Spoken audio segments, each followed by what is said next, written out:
And then as I unfurl it, and it keeps unfurling, I begin to realise it's a Genoa and not a jib, so I've got more sail than I bargained for.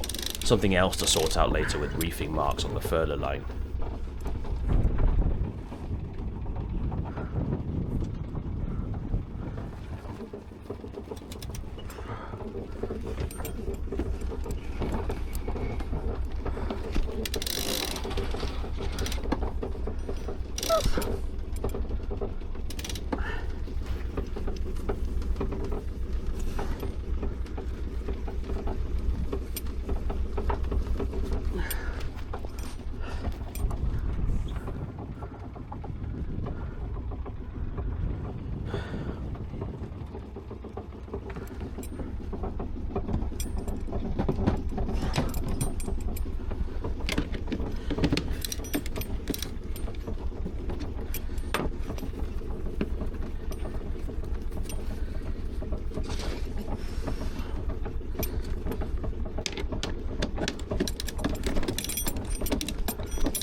As I start cruising along and checking the auto helm, a gust comes along and takes us a bit too much for my liking, so as I begin to heal, I depower the main to level us out again.